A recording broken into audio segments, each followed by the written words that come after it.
Bienvenidos a todos. Bienvenidos de nuevo al programa. Soy vuestro anfitrión, Danny Haifong. Dadle al me gusta mientras os vais conectando. Como podéis ver, estoy aquí en Changsha, en China, en la habitación del hotel, con mi amigo y compañero de viaje, Carlos Martínez, autor y analista. Tiene su propio blog, Invent the Future.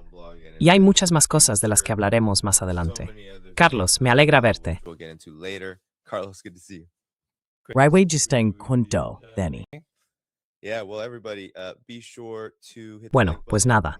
Todo el mundo, no olvidéis darle al me gusta al entrar. Si notáis algún problema de sonido o algo raro, estaré pendiente del chat por si hay que ajustar algo. Pero bueno, vamos a empezar, Carlos, con esto. Quería comenzar hablando de lo que está pasando con Irán.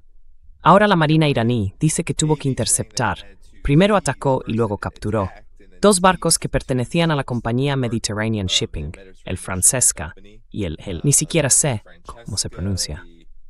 Y claro, Irán afirma que estaban vinculados a Israel. Según ellos, intentaban pasar por el estrecho de Hormuz, fuera de la jurisdicción iraní, de sus normas y de su peaje. Después, dispararon contra un tercer barco.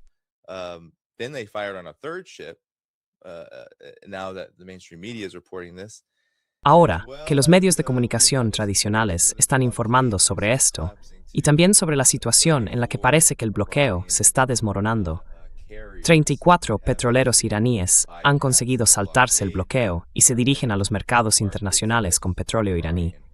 Así que, Carlos, Donald Trump también ha ampliado el alto el fuego. Hay una avalancha de acontecimientos. Da la impresión de que en este momento lo que está ocurriendo es que Donald Trump y Estados Unidos están en una especie de punto muerto. No quieren reanudar las hostilidades militares, quieren mantener el bloqueo, y sin embargo, Irán parece estar en una posición muy firme. Pero ¿cómo lo ves tú desde tu perspectiva? Quiero decir, estamos en China, hay mucho que asimilar. ¿Qué opinas?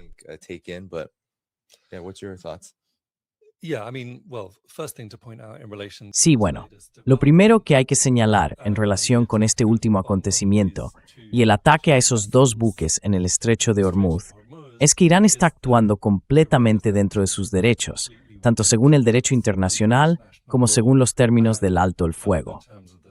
¿Vale?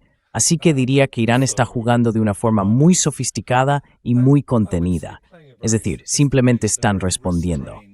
Hagan lo que hagan los Estados Unidos. Ellos responden, pero no van más allá.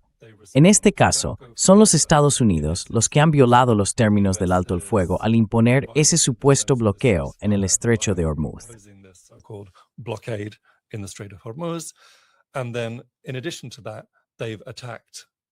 Y además de eso, han atacado buques comerciales iraníes en el estrecho. Así que Irán no ha respondido de una forma loca o impredecible. No está actuando de manera descontrolada. Simplemente está respondiendo con una lógica de ojo por ojo. Es decir, vale, si vais a hacer eso, nosotros vamos a mantener el estrecho de Hormuz cerrado. Y si tenéis barcos que intentan romper nuestro bloqueo y operar sin respetar nuestras normas, ni las reglas habituales, ni el derecho del mar, entonces los vamos a atacar. No han hecho saltar esos barcos por los aires.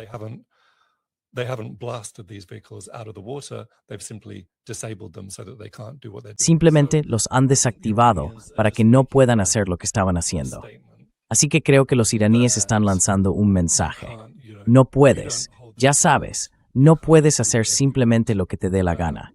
Si quieres volver a la mesa de negociación, estamos muy dispuestos a hacerlo. Queremos que esta guerra termine, pero eso solo será posible sobre la base del respeto a nuestra dignidad, a nuestra soberanía y a los principios fundamentales del derecho internacional y de la igualdad entre estados soberanos. Estamos dispuestos a negociar, pero hay que cumplir los términos del alto el fuego y respetar nuestros derechos básicos.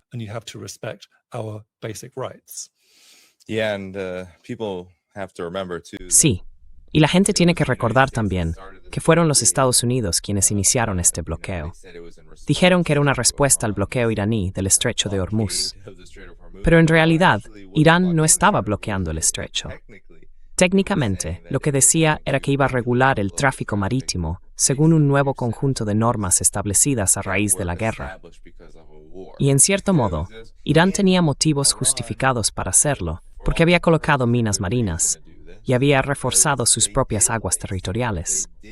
Lo hizo porque Estados Unidos e Israel estaban atacándolos activamente, y porque Estados Unidos había desplazado una enorme cantidad de recursos navales a la región con el objetivo de atacar a Irán.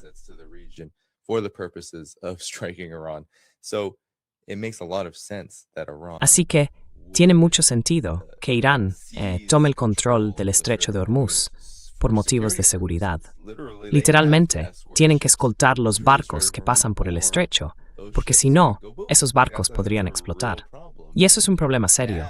Pero ahora han tenido que cerrarlo por el bloqueo de Estados Unidos.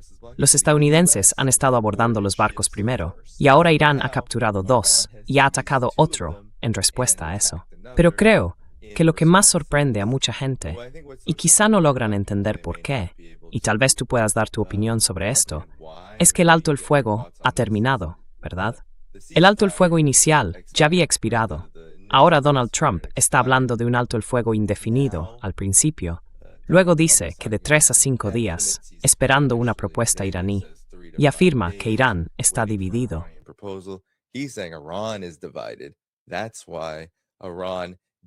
Por eso Irán no fue a Islamabad. Pero circulan bromas por todas las redes sociales sobre J.D. Vance y el equipo de Donald Trump, Kushner, Wyckoff, esperando en Islamabad a la delegación iraní, mientras Irán, cada 10 minutos, parecía decir a sus propios medios que no tenía intención de participar en ninguna conversación con Estados Unidos, a menos que se levantara el bloqueo. Un mensaje muy claro. ¿Cuál es tu reacción ante esto? Quiero decir, tenemos 2 bandos en esta guerra, y no es sorprendente que digan cosas completamente distintas y actúen de formas totalmente opuestas. Pero creo que la manera en que sobre todo está actuando el lado estadounidense puede sorprender a algunos, teniendo en cuenta que Estados Unidos suele mostrarse duro, le gusta presionar y comportarse de forma dominante. Pero ahora las cosas parecen un poco diferentes.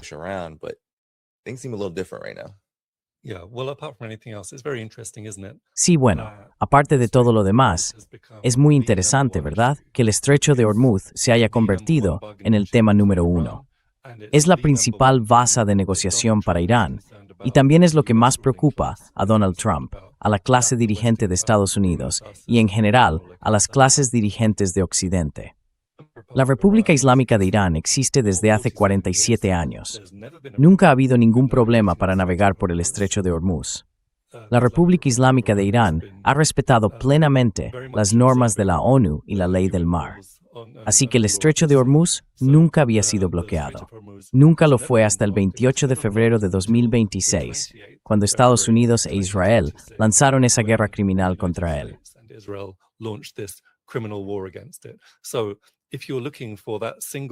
Así que, si lo que buscas es esa variable crucial que permita reabrir el estrecho, y todos queremos que el estrecho se abra, yo quiero ver el estrecho abierto, el hecho de que el estrecho de Hormuz esté cerrado y que entre un 20 y un 25% del flujo energético mundial se haya interrumpido, con el impacto que eso tiene en los sistemas alimentarios, en la energía, en la industria, en los productos farmacéuticos y así sucesivamente. Eso es malo para todos, ¿verdad? Es malo para China, es malo para África, es malo para América Latina, es malo para Asia Occidental. Así que creo que cualquier persona razonable querría ver el estrecho de Hormuz abierto de nuevo. Pero en realidad, solo hay una clave para conseguirlo: poner fin a esta agresión criminal, ilegal y completamente injustificada contra Irán, y ofrecer a Irán garantías de seguridad claras de que no volverá a enfrentarse a este tipo de ataque.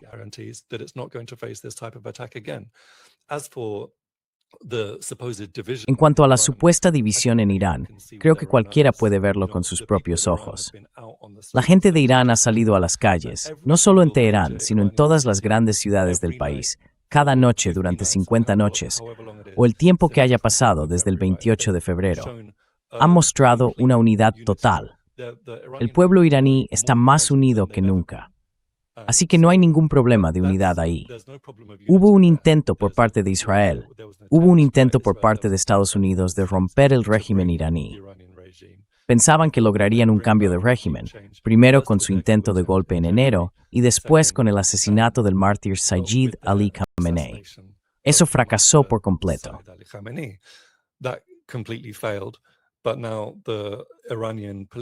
Pero ahora, el liderazgo político y militar iraní, y también su pueblo, están completamente unidos en la defensa de su país, de su soberanía, de su independencia y de su dignidad. La división no está allí, está en Occidente. Nadie apoya esta guerra. Todo el mundo reconoce que es un desastre total. Bueno, quizás si hubiera sido un éxito en 1, 2 o 3 días, quizás si el llamado ataque de decapitación hubiera funcionado y hubieran conseguido un cambio de régimen, instalando algún tipo de gobierno títere en Irán, las cosas serían distintas. Entonces, los demócratas se habrían sumado, los europeos se habrían sumado, y también Canadá y Australia.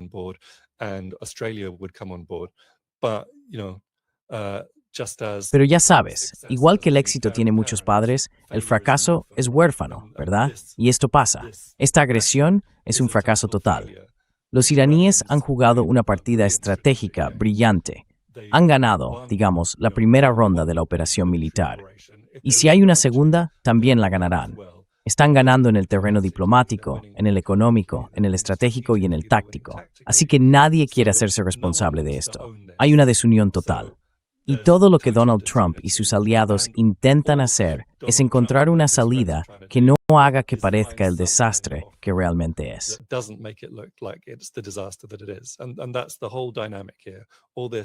Y esa es toda la dinámica aquí. Todo este teatro, esta pantomima que estamos viendo. Con J.D. Vance, ¿va a ir a Islamabad? ¿No va a ir? Si va a estar allí solo. Araghchi y los demás no van a aparecer. J.D. Vance tendrá que comerse un poco de arroz pilau y algo de pollo karahi él solo por las calles de Islamabad, que seguro que están muy bien. Pero ahí es donde está la desunión. La desunión está en el lado occidental. Está en el lado estadounidense. Está en el lado israelí. El pueblo iraní está completamente unido.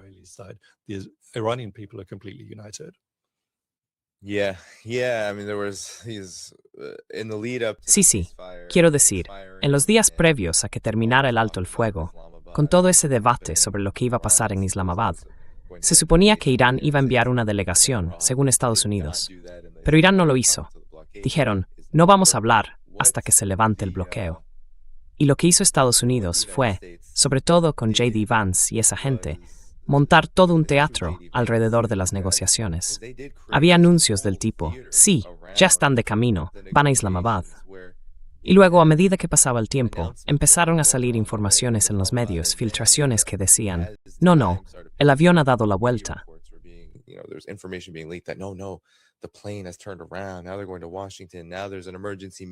Ahora van a Washington. Ahora hay una reunión de emergencia. Es evidente que ha habido un desorden total y quizá bastante descontento con lo que realmente estaba ocurriendo. Mientras tanto, los movimientos de Irán hasta este momento, sobre todo durante la guerra, pero incluso en el periodo de alto el fuego, han sido muy directos. Han respetado los términos del alto el fuego, pero han respondido a la agresión continua de este bloqueo de una forma muy dura, muy directa y, diría, muy contundente. Ahora están afirmando aún más su control sobre el estrecho de Hormuz, porque Estados Unidos está obsesionado con este bloqueo.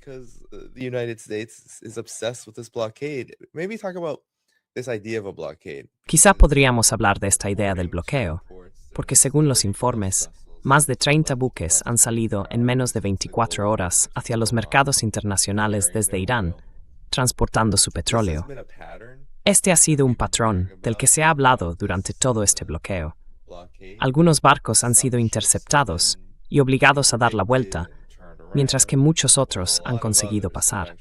Pero esto no es algo nuevo para Estados Unidos. Les encantan los bloqueos. Les encantan las sanciones, por supuesto.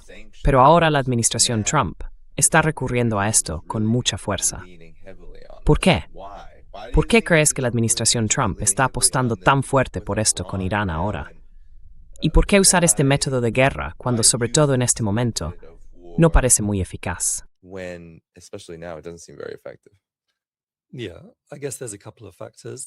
Sí, supongo que hay un par de factores.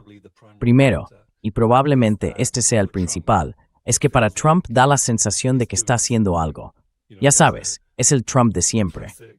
No es ajedrez en 4 dimensiones, ¿verdad? Quizás sean damas en 4 dimensiones o póker en 4 dimensiones. Pero su actitud es algo así como, vale, tú me bloqueas, pues yo te bloqueo a ti. Es su manera de darse algo de protagonismo, de ampliar su margen de control, si quieres, de hacer ver que él lleva las riendas de la situación, cuando en realidad es Irán quien las lleva.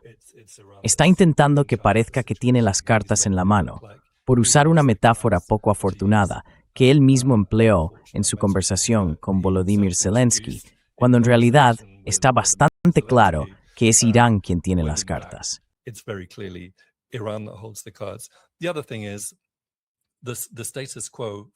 La otra cuestión es la situación que hubo desde el 28 de febrero hasta el 10 o 12 de abril, que fue cuando Estados Unidos impuso su llamado bloqueo. En ese periodo, había libertad de navegación en el estrecho de Hormuz, pero solo para los países que no estaban atacando a Irán o que no apoyaban el ataque contra Irán. Eso significa que los barcos estadounidenses no podían pasar de forma completamente legítima. Estamos hablando de un país, o de un grupo de países si incluimos a Israel, que llevaron a cabo una agresión increíblemente despreciable, atacando, destruyendo infraestructuras civiles, bombardeando escuelas, hospitales, instalaciones energéticas, puentes y edificios residenciales.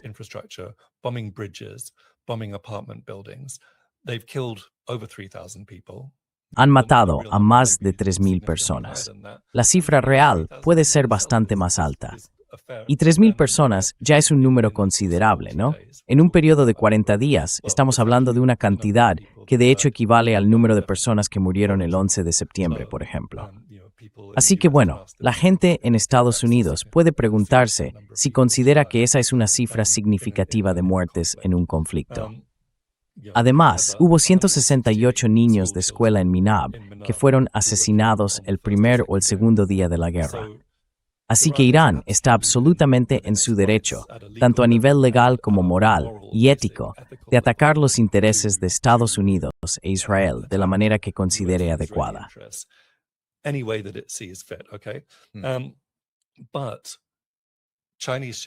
Pero los barcos chinos tenían libertad de navegación. Los barcos indios tenían libertad de navegación. Los barcos sudafricanos también tenían libertad de navegación.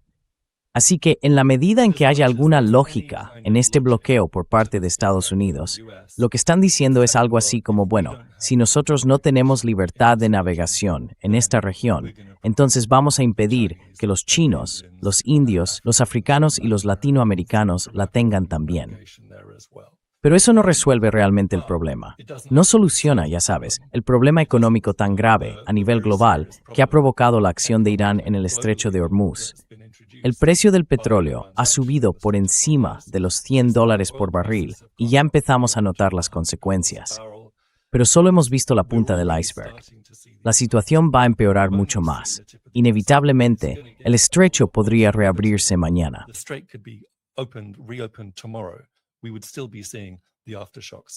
Seguiríamos viendo las réplicas de esto durante meses y meses en la economía global. En algún momento, el precio del petróleo sube, tanto que el coste de hacer negocios, el coste de producir petróleo, de fabricar productos químicos, de mantener la industria en marcha, de mantener los servicios funcionando, simplemente se vuelve demasiado alto. La burbuja de la inteligencia artificial podría estallar, ¿verdad? ¿Qué es la burbuja de la IA? Si esos centros de datos no pueden permitirse los volúmenes absolutamente enormes de energía que consumen. Así que ese problema sigue ahí, sigue deteriorándose, sigue empeorando. Trump puede pensar que parece muy listo jugando a este juego, que en realidad está agravando la crisis económica que ya tenemos y que va a empeorar. Pero en realidad es completamente insostenible. Y no le quedará más remedio que volver con el rabo entre las piernas a la mesa de negociación.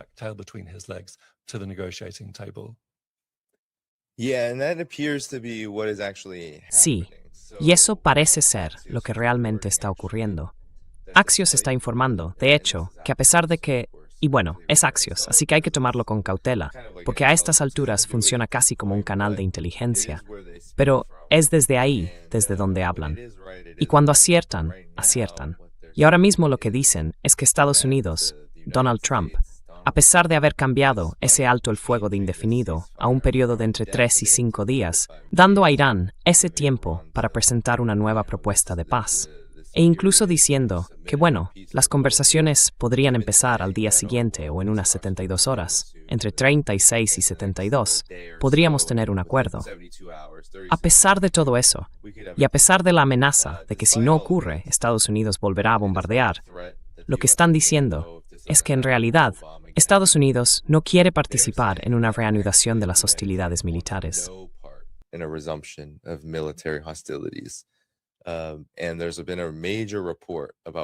Ha salido un informe importante sobre por qué podría estar ocurriendo esto, y voy a contar algunos de los datos que explican por qué podría ser así. En esos días que mencionabas, desde el 28 de febrero y durante esas 5 semanas aproximadamente de hostilidades, el ejército de Estados Unidos, según el Centro de Estudios Estratégicos e Internacionales, un grupo de expertos financiado por el Departamento de Defensa, que usa datos del Pentágono, afirma que el país ha consumido el 45% de sus misiles de ataque de precisión, el 50% de sus interceptores THAAD, el 50% de sus misiles de defensa aérea Patriot, al menos el 30% de su reserva de misiles Tomahawk, y como mínimo, el 20% de sus JAS y otras municiones de largo alcance. Ahora bien, puede que esa cifra sea incluso conservadora, porque nunca quieren decirte realmente cuánto tiene Estados Unidos.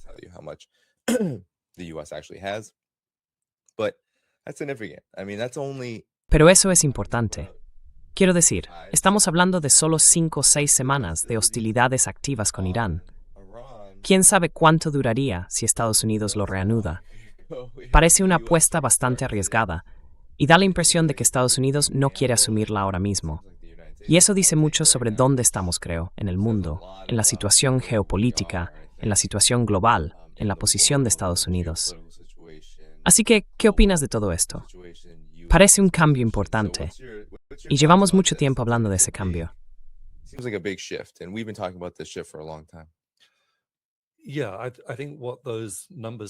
Sí, creo que lo que nos dicen esas cifras que has mencionado es que Estados Unidos no está en una buena posición para reiniciar esta guerra. Tienen muy pocas opciones para escalar el conflicto si básicamente ya han usado el 50% de sus interceptores. Y si pudieron aguantar 40 días, eso significa que en teoría podrían aguantar otros 40.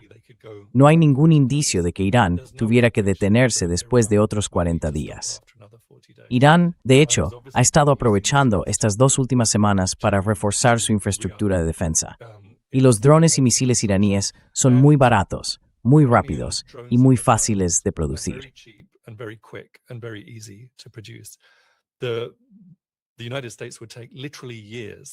A Estados Unidos le llevaría literalmente años volver a reconstruir su reserva de interceptores, volver a reforzar sus defensas THAAD, después de haber usado el 50% de esos sistemas, que supuestamente son la defensa antimisiles más sofisticada del mundo.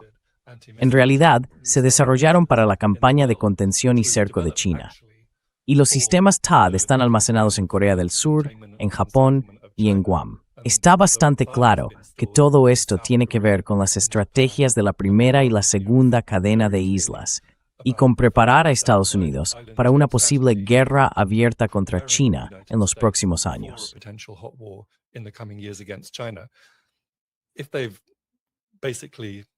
Si básicamente han agotado toda su capacidad de misiles THAAD, eso significa que han perdido su capacidad de proyección de poder en Asia Oriental, que es la base de toda su estrategia global para los próximos 10 o 20 años como mínimo.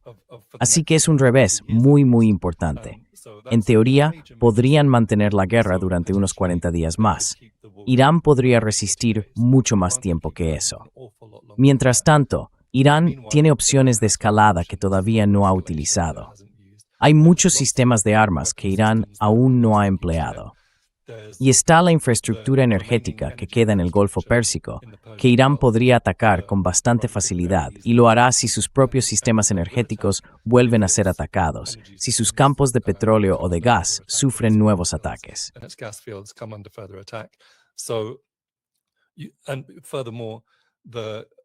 Y además, Irán, en coordinación con Yemen, podría cerrar también el acceso al Mar Rojo, lo que afectaría mucho más que ese 20 o 25% de los flujos energéticos. Estaríamos hablando de alrededor del 40%. Y eso significaría cortar por completo a Arabia Saudí, cortar por completo a los Emiratos Árabes Unidos y cortar por completo a Bahrein de cualquier tipo de actividad económica. En resumen, lo que se vería sería a los países del Golfo Pérsico con sus economías paralizadas, la infraestructura militar de Estados Unidos en la región totalmente y de forma permanente desmantelada, y la capacidad de Estados Unidos para proyectar poder en el mundo, especialmente en Asia Oriental, también desmantelada.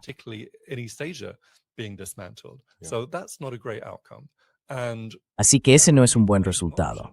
Y en ese punto, la única opción que les queda es una invasión terrestre.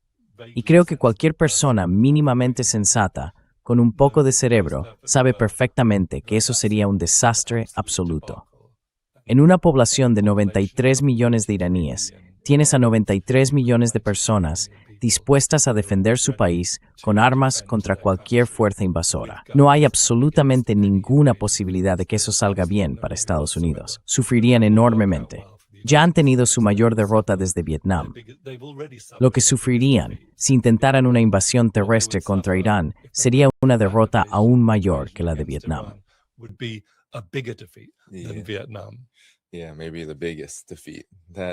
Sí, quizás sea la mayor derrota.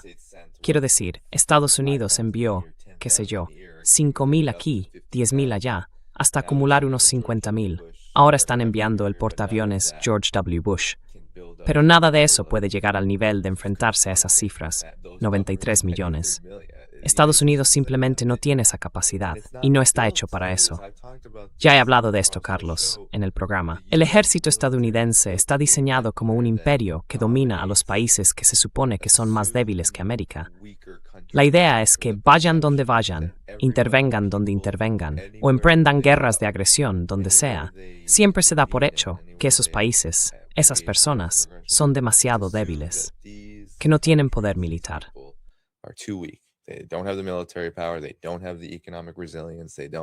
No tienen la resiliencia económica, no tienen el liderazgo político, el apoyo, nada de eso. Por desgracia para Estados Unidos, Irán sí tiene todo eso. Y durante la Guerra de 12 días, en junio de 2025, Estados Unidos usó un 20% de los interceptores THAAD solo en Israel, únicamente en ese intercambio entre Israel e Irán. Así que tiene mucho sentido que, después de 4 o 5 semanas de hostilidades, estemos hablando de que más del 50% se haya agotado por completo. Y eso incluso teniendo en cuenta que Irán también atacó sistemas de misiles Patriot durante ese periodo de enfrentamientos.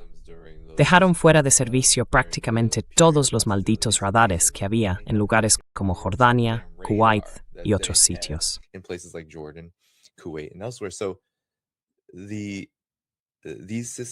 Así que estos sistemas ni siquiera son tan eficaces, o directamente no lo son, aunque los tuvieran. Y ahora estamos hablando de perderlos por completo en Irak. El verdadero escenario de guerra al que Estados Unidos quiere llegar es China, pero ahora tiene que concentrar todos sus recursos en Oriente Medio para intentar provocar algo con Irán, para intentar hacer caer esa ficha de dominó. Pero no cede, no cae. Así que aquí estamos. Me pregunto, eso sí, ¿cuáles crees que son las implicaciones más amplias de todo esto? Porque tenemos a Trump, que parece no querer volver a entrar en hostilidades militares, pero al mismo tiempo tiene que actuar como si siempre tuviera esa opción y estuviera dispuesto a usarla. Y luego está Irán.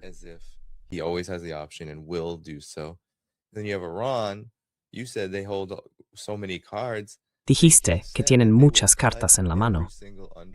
Acaban de decir que van a cortar todos los cables submarinos que usan esos buques y que utilizan los países que bordean el estrecho de Hormuz, como los Emiratos Árabes Unidos, que los van a cortar todos y que así no tendrán acceso a ningún sistema de navegación, lo que en la práctica paralizaría el tráfico. Incluso peor, podría impedir por completo que esos países usen el estrecho. Así que esa también es una carta muy importante. ¿Qué opinas de las implicaciones más amplias de todo esto, ahora que Irán se prepara para responder con más fuerza si Estados Unidos intenta adormecer a Irán con este tira y afloja sobre un posible alto el fuego?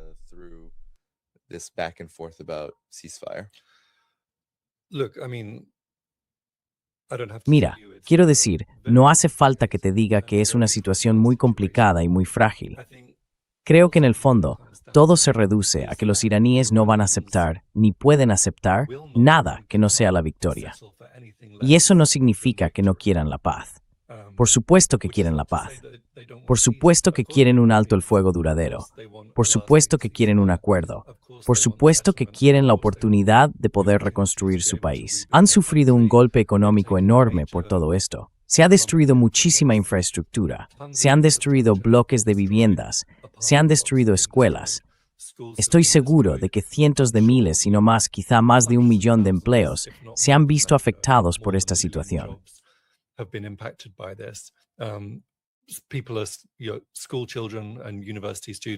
La gente, los escolares y los universitarios siguen teniendo que estudiar y formarse en línea.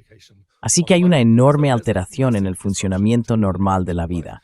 Y además está la pérdida de vidas. La gente quiere volver a la normalidad, quiere sentirse segura, quiere retomar la reconstrucción de su país, pero no están dispuestos a renunciar a su dignidad. No están dispuestos a ceder su derecho soberano a existir como Estado, a su independencia. Y por eso, no se les puede razonablemente que acepten nada menos que una victoria, porque me permitir un alto el fuego frágil.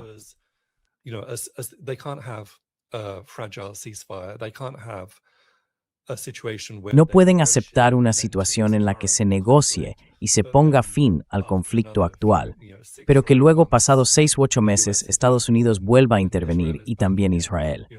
No van a seguir construyendo y reconstruyendo, viendo cómo su infraestructura se destruye y luego tener que levantarla otra vez. Eso no es una situación aceptable.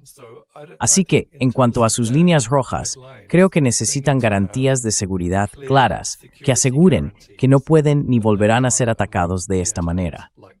Y eso significa que Estados Unidos no puede mantener su infraestructura militar en el Golfo Pérsico. No puede mantener sus bases ni sus sistemas de armas en Bahrein, en Arabia Saudí, en los Emiratos Árabes Unidos, en Jordania, en Qatar y así sucesivamente. Esto, sencillamente, no puede seguir ocurriendo.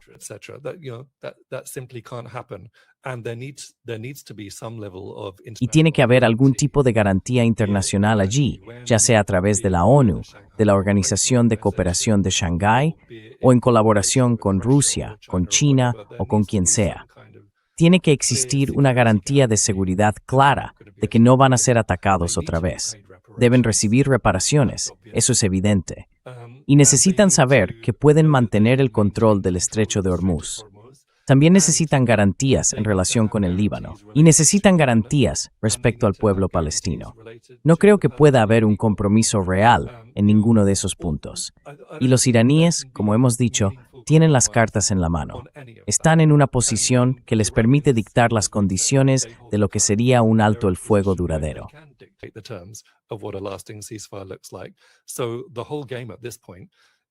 Así que, a estas alturas, todo el juego consiste en esto. ¿Cómo pueden Trump, J.D. Vance, Witkoff o Kushner hacer que eso, lo que acabo de describir, parezca una victoria para Estados Unidos? Si consiguen presentar eso como una victoria ante la gente más crédula y fácil de convencer, perfecto, me parece bien.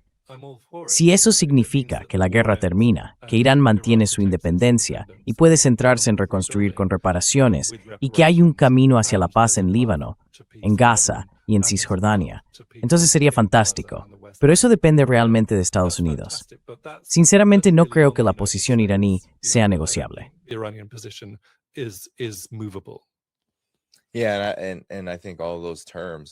Sí, y creo que si realmente se cumplieran todos esos términos, haría falta un tratado, un acuerdo real, reconocido internacionalmente.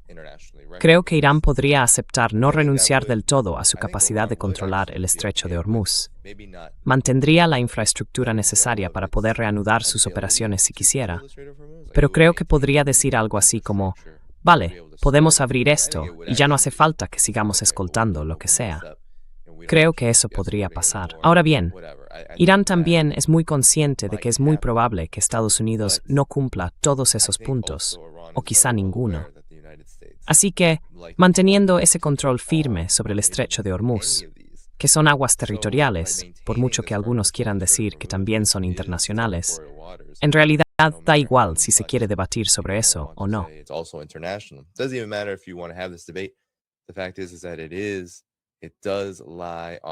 El hecho que está justo frente a las fronteras de Irán y que Irán puede y va a ejercer control sobre esa zona como un punto de presión constante, capaz de causar un enorme daño económico, pase lo que pase.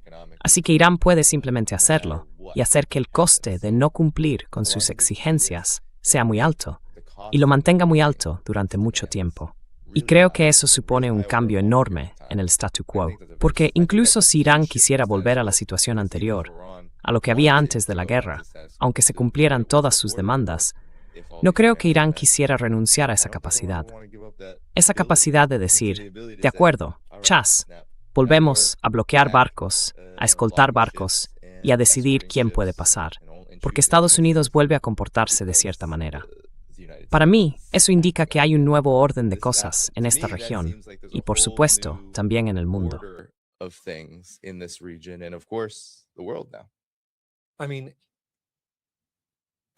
Quiero decir, creo que cuanto más se alargue esto y cuanto más beligerantes sean los Estados Unidos y más intenten imponer condiciones unilaterales que Irán considera inaceptables, peor será el acuerdo para los propios Estados Unidos.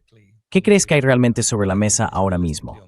Pues lo que yo creo que hay sobre la mesa, de forma realista, es algo parecido al JCPOA, un acuerdo en el que Irán acepta limitar el enriquecimiento de uranio, acepta que eso sea supervisado por la Agencia Internacional de Energía Atómica y se compromete a enriquecer solo hasta un determinado porcentaje y volumen, con algún tipo de límite temporal para esas restricciones.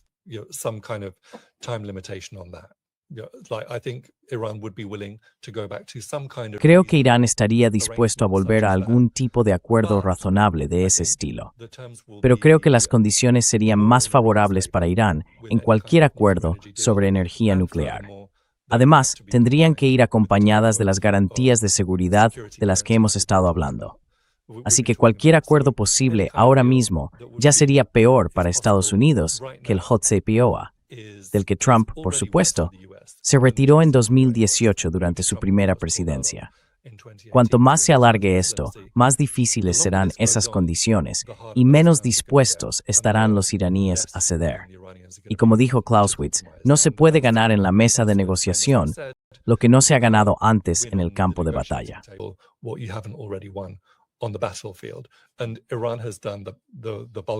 Y hasta ahora, Irán ha sido quien más ha ganado en el campo de batalla. Y por las razones de las que ya hemos hablado, eso solo va a acentuarse con el tiempo. A medida que Estados Unidos se quede sin sistemas de interceptores, sin misiles avanzados, mientras la infraestructura energética del Golfo Pérsico se vea afectada y desaparezca, y mientras cada vez más objetivos militares en Israel sean atacados. Así que, si Estados Unidos actúa con inteligencia, buscará un acuerdo aquí y ahora y aceptará lo que Irán esté pidiendo. Podríamos decir que es una situación parecida a la de Rusia y Ucrania, ¿verdad? Todo el mundo sabe cómo están las cosas sobre el terreno.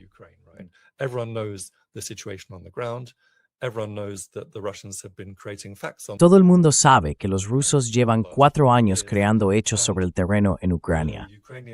Y puede que los ucranianos no estén dispuestos a negociar un acuerdo, y que Estados Unidos y los europeos tampoco lo estén.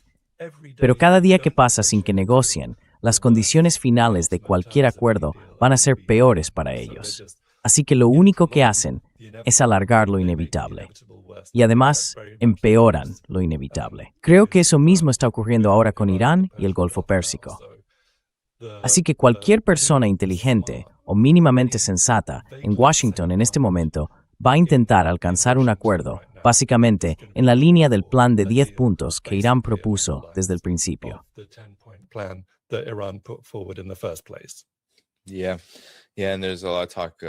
Sí. Y se habla mucho de que, Estados Unidos está enviando a George W. Bush un portaaviones junto a los otros dos, el Ford, que en realidad está completamente fuera de servicio, y el Abraham Lincoln, que apenas ha estado operativo, a pesar de seguir en servicio. Dicen que eso es una especie de jaque mate, que habrá más oportunidades para la agresión. Pero no da buena imagen cuando tienes que lanzar todas tus armas, todo lo que tienes, contra Irán, solo para acabar en esta situación. Qualquer acto de consecuencias, tendrás asíes, código no da pueden enfrentarse en eso, o y hirata una guerra.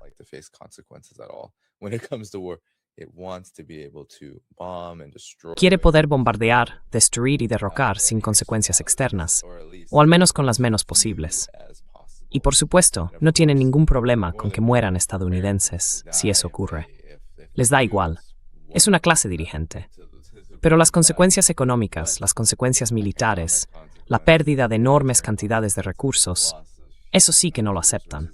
Y por supuesto, el ataque a la imagen del imperialismo estadounidense como fuerza dominante, eso probablemente sea lo más importante que Estados Unidos quiere preservar. Pero ahora mismo estamos en China, Carlos. ¿Podrías contarnos? Has estado en China muchas veces.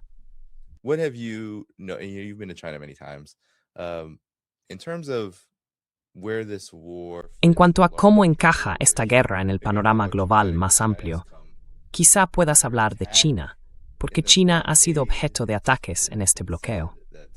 Muchos funcionarios estadounidenses, entre ellos Janet Yellen, la secretaria del Tesoro, han dicho que este bloqueo tiene que ver con China. China ha condenado el bloqueo, no ha condenado lo que está haciendo Irán en el estrecho de Hormuz, pero sí ha dicho que quiere que el estrecho permanezca abierto. Así que, teniendo en cuenta tu experiencia en China, tus conversaciones y tus escritos sobre el tema, ¿qué deberíamos saber exactamente sobre China en relación con esta guerra? Y también, ¿cómo encaja todo esto, esta guerra y la situación mundial actual, con el papel de China y el de esas grandes potencias que están construyendo un mundo multipolar?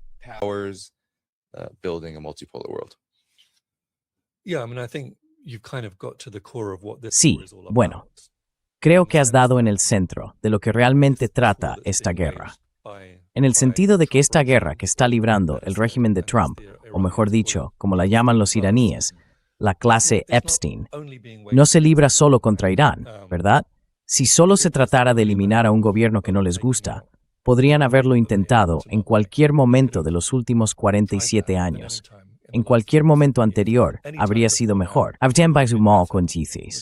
Los iraníes estarían menos preparados de lo que están ahora, pero no lo han hecho. Así que esto encaja en una dinámica mucho más amplia y global.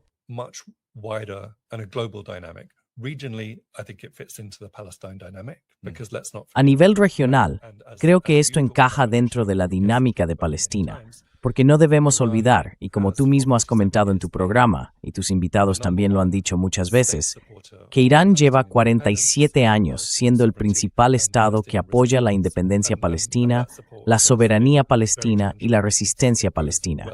Y ese apoyo ha sido muy tangible, va mucho más allá de la diplomacia. Incluye el suministro de armas, apoyo logístico, formación y financiación, ¿verdad? Así que Irán ha sido una parte muy importante en mantener viva la lucha palestina por la independencia y contra el apartheid, la ocupación y el genocidio durante casi medio siglo. Y esa es una parte fundamental de la motivación. Pero hay otra parte muy importante, que es la guerra global contra la multipolaridad, y en particular contra China. Debilitar a China, rodearla, contenerla y frenar su ascenso.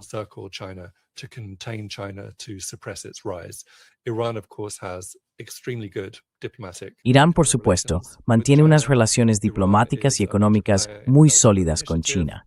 Es un actor clave en la iniciativa de la Franja y la Ruta. Irán y China tienen un acuerdo bilateral muy importante de unos $250 mil millones, centrado principalmente en el suministro de energía. Irán es un proveedor fundamental de petróleo y gas para China, y esto encaja con lo que ha estado haciendo el régimen de Trump en Venezuela. Secuestrar, evidentemente, a Nicolás Maduro y a Cilia Flores el 3 de enero de este año y hacerse con el control de los sistemas petroleros del país. Ahora bien, Han dicho que no van a detener el flujo de petróleo venezolano hacia China. Pero lo importante es que, si lo controlan, se dan a sí mismos la posibilidad de cerrar ese grifo cuando lo consideren necesario.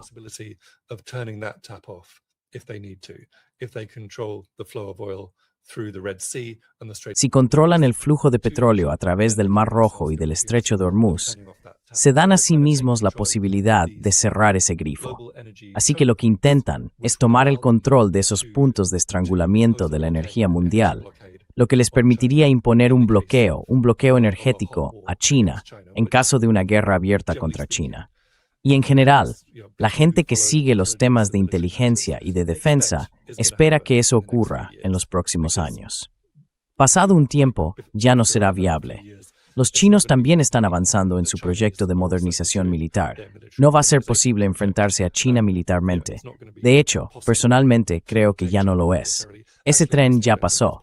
Pero ese es el razonamiento. Puede que estén locos en el Pentágono. Puede que estén locos en la Casa Blanca. Crazy in the Pentagon, they may be crazy in the White House, they may be crazy in the State Department. Puede que estén locos en el Departamento de Estado.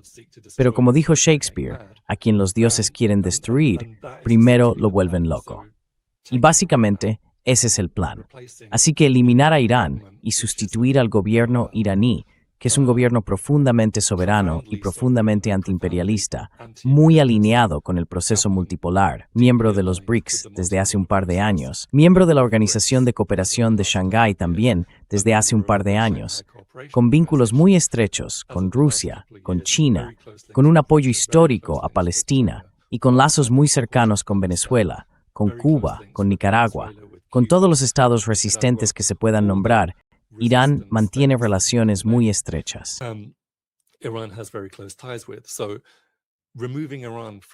Así que eliminar a Irán del llamado tablero de ajedrez global es, obviamente, muy importante. Pero como decía, no solo por Irán en sí, sino también por la región de Asia Occidental y por Eurasia, y por todo este ataque general contra China. La gran ironía es que, en realidad, están consiguiendo justo lo contrario de lo que esperaban conseguir. Esperaban mejorar su posición militar, pero en realidad la han debilitado enormemente.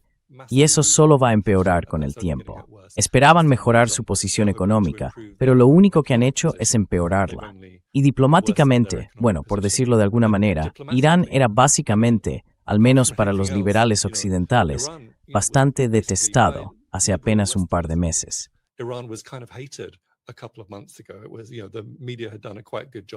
Bueno, ya sabes, los medios habían hecho un trabajo bastante bueno presentándolo como algo terrible, un régimen represivo que estaba aplastando protestas pacíficas y todo eso. Pero ahora todo el mundo, salvo los neoliberales e imperialistas más duros, dice algo así como: Dios bendiga a Irán por luchar en nombre de todo el mundo contra la clase Epstein, ¿no? Ese es el sentimiento general si hablas con gente normal, si te alejas de los grandes medios y de la política tradicional. Eso es lo que piensa la gente, incluso en Nueva York, ¿sabes? Eso es lo que piensa la gente. La gente está con Irán y además está con Palestina.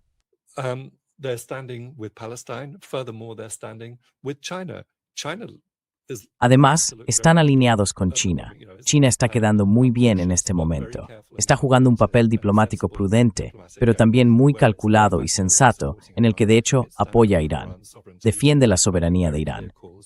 Hace llamamientos muy claros para el cese inmediato de las hostilidades, críticas muy directas y contundentes a Israel y también a Estados Unidos. Y sí, como comentábamos al principio del programa, Estados Unidos se está quedando sin misiles y sin defensas aéreas. Entonces eso supone una situación mucho más favorable, en términos relativos, para China, tanto desde el punto de vista militar como geoestratégico.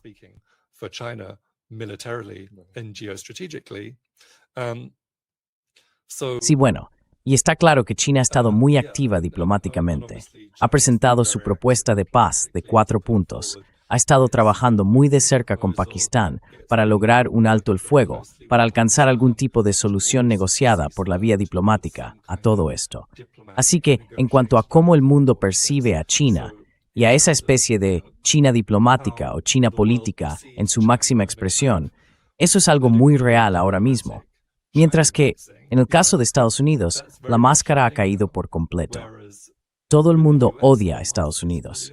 Todo este proceso para frenar, para desacelerar la trayectoria hacia un mundo multipolar. Pero creo que al final la historia demostrará que en realidad la ha acelerado enormemente.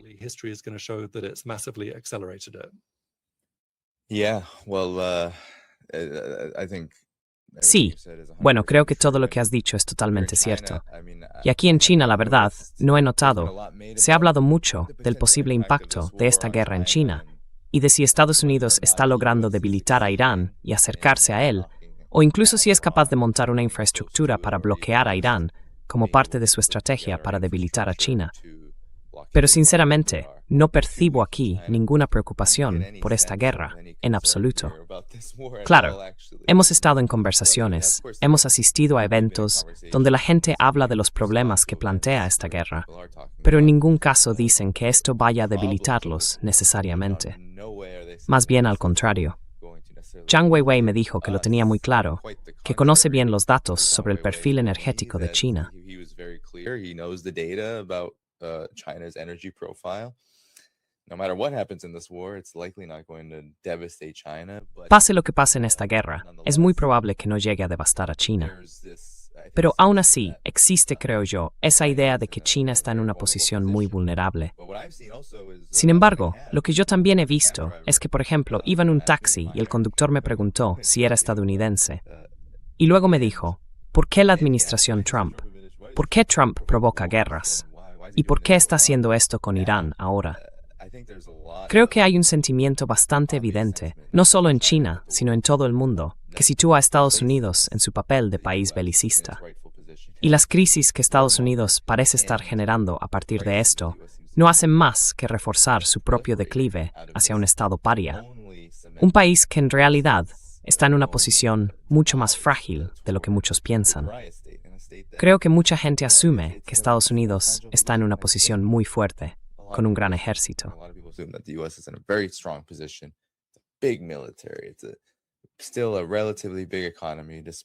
Sigue siendo una economía relativamente grande, a pesar de su carácter, de la dirección que está tomando y de todas esas realidades que hay detrás. Pero aún así, parece que el mundo ha cambiado bastante y China no parece demasiado preocupada por ello.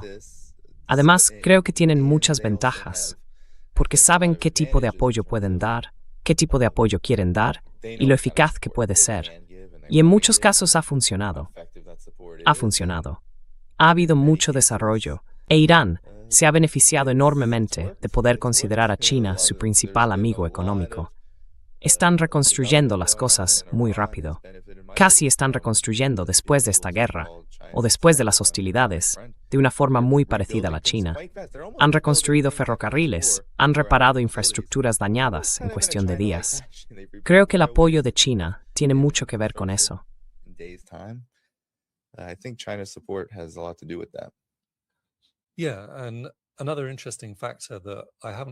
Sí, y otro factor interesante del que no he oído hablar mucho a la gente es, bueno, en realidad lo comentábamos hace unos días en una conferencia en Hangzhou. Mencionamos lo que los chinos han teorizado como la zona intermedia. Esta teoría existe desde los años 50 y fue desarrollada sobre todo por Mao Zedong. Pero ya sabes, él hablaba de países como los europeos, o como Canadá o Australia. Son países capitalistas, países ricos incluso si se quiere, pequeños países imperialistas. Pero aún así, es intentando en time de Dimitrinu, siguen intentando micaos.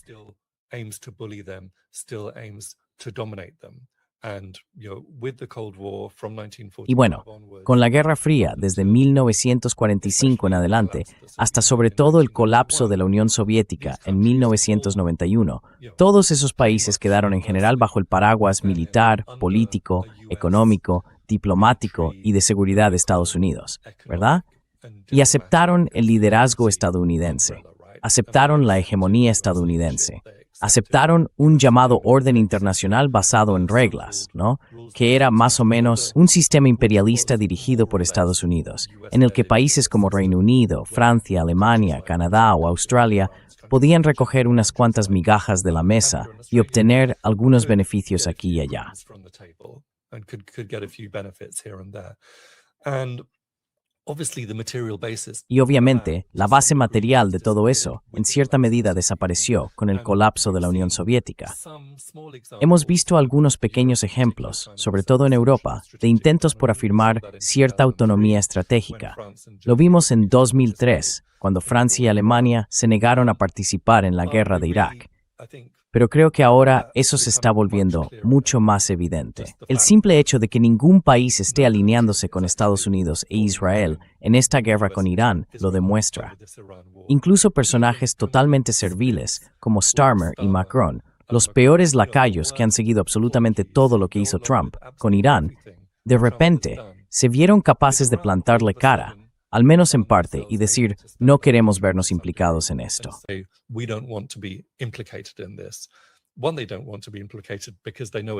Primero, no quieren verse implicados porque saben que van a perder, y nadie quiere estar en el bando perdedor. Pero además, no quieren implicarse porque saben que se trata de una violación muy clara y flagrante del derecho internacional, que no cuenta con ningún tipo de apoyo popular. Y estas personas ya son increíblemente impopulares. La popularidad de Keir Starmer es asombrosa. Está en torno al 11%, quizá al 12%, pero hablamos de una cifra muy baja, sobre todo si tenemos en cuenta que ahora mismo estamos en China, un país donde el gobierno tiene una popularidad de alrededor del 94%. Así que estos países, estos liderazgos, estas clases dirigentes, no quieren volverse más impopulares de lo que ya son. No quieren que se les asocie con el colapso total del orden internacional. No quieren que se les relacione con una situación en la que el imperialismo estadounidense se haya quitado por completo la máscara.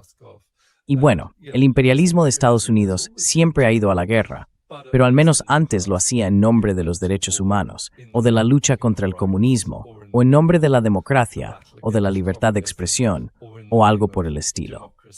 En cambio, Trump es bastante claro. Puede que diga algo sobre las armas nucleares, pero nadie se cree esas tonterías, ¿verdad?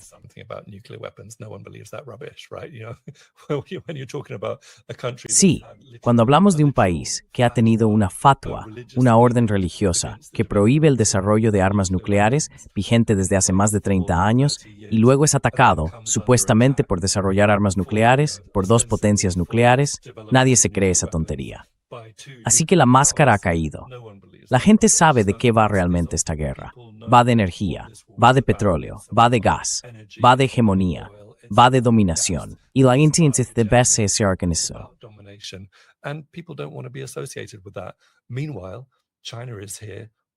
Mientras tanto, China está aquí cumpliendo las reglas, cumpliendo las normas de las Naciones Unidas, respetando la Carta de la ONU, los principios de la coexistencia pacífica y de la igualdad soberana, cumpliendo también las reglas de la Organización Mundial del Comercio, comerciando de forma muy justa con los países del mundo. Es una potencia estable en lo económico, en lo político, en lo diplomático y en lo militar, y resulta atractiva para los países que necesitan reconstruir su economía, reindustrializarse, crear productos y aprovechar un mercado enorme.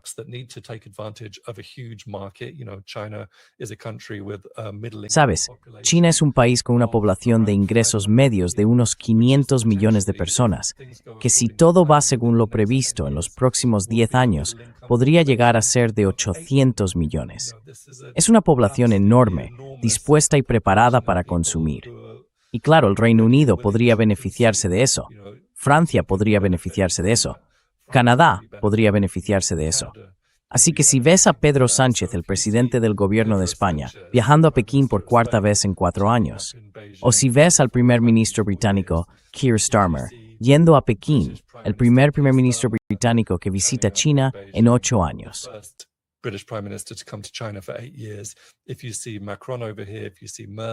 Si ves a Macron por aquí, si ves a Merz por aquí, si ves a Mark Carney de Canadá por aquí, si ves a Anthony Albanese por aquí, hay una razón muy clara para eso.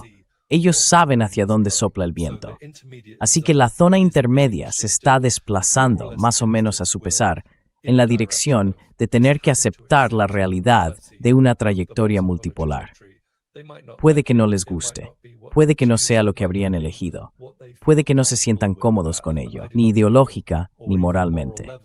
Pero es una realidad, y están teniendo que aceptar que los arrastren hacia ella, aunque sea a regañadientes. Y ese es un cambio realmente interesante que estamos viendo. Y Estados Unidos e Israel van a encontrarse al final de todo esto completamente aislados.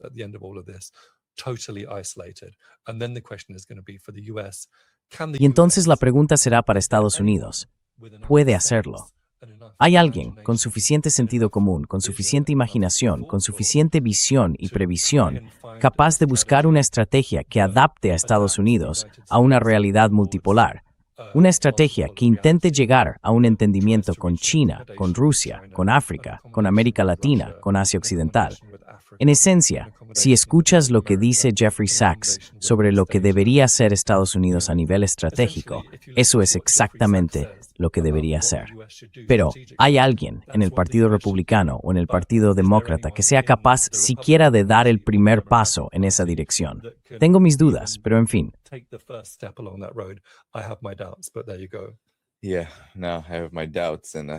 Sí, ahora tengo mis dudas. Y de algún modo, hasta que la situación política en Estados Unidos cambie, quizá de forma profunda, seguimos dependiendo de esos dos partidos, completamente financiados y controlados por las mismas fuerzas dentro de Estados Unidos e Israel. Esos oligarcas, esos capitalistas, monopolistas, industriales del sector militar, banqueros y demás. Hasta que eso cambie, es probable que sigamos viendo, pese a las limitaciones y las debilidades, un impulso en esa dirección. Y creo que eso es algo en lo que todos podemos reflexionar. Bueno, Carlos, quizá un minuto rápido. Cuéntanos en qué estás trabajando. ¿Dónde puede encontrarte la gente? Me aseguraré de que todo eso esté en la descripción del vídeo justo después de que terminemos aquí. Te devuelvo la palabra.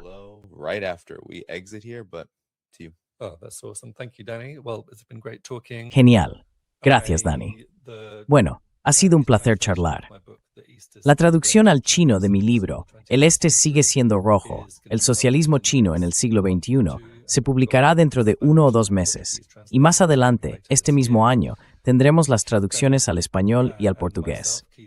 Keith Bennett y yo, Keith es mi compañero coeditor en Friends of Socialist China, estamos trabajando en un libro conjunto sobre la política exterior de China.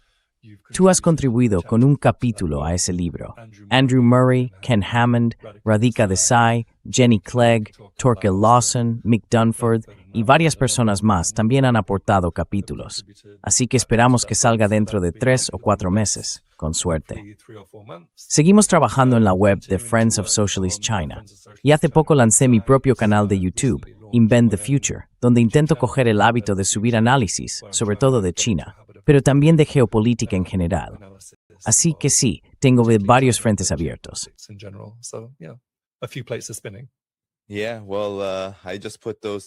Bueno, he puesto toda esa información en la descripción del vídeo para que la gente pueda encontrarla, ahora que el programa está llegando a su fin. Antes de iros, dadle al botón de me gusta, porque eso ayuda a que el directo siga funcionando dentro del algoritmo de YouTube. Ahí podéis encontrar los recursos de Carlos, los sitios donde seguirle y apoyar su trabajo, además de todas las formas de apoyar este canal, Patreon, Substack y mucho más. Y bueno, con esto terminamos, Carlos. Ha sido una hora estupenda. Tenemos todavía algunas cosas que hacer antes de prepararnos para otro día mañana. Creo que dentro de un par de días entrevistaré a Víctor Gao. No he podido salir a caminar tanto por aquí últimamente.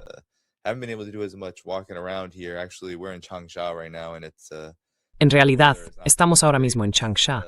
Y bueno, el tiempo no ha sido el mejor, pero espero que podamos hacerlo pronto, antes de marcharnos. De todas formas, tengo otros tipos de contenido del viaje que puedo compartir con vosotros, si os parece bien. Veremos cómo se desarrollan las cosas. Mañana volveré otra vez, así que, antes de iros, dadle al botón de me gusta. Nos vemos entonces. Y por favor, aseguraos de apoyar a Carlos y a este programa, sobre todo dándole al me gusta, para que más gente pueda escucharlo y más personas puedan oír nuestra conversación y también apoyarle. Así que nada, cuidaos mucho y nos vemos en el próximo programa. Adiós. Take good care, everyone. See you again in the next show.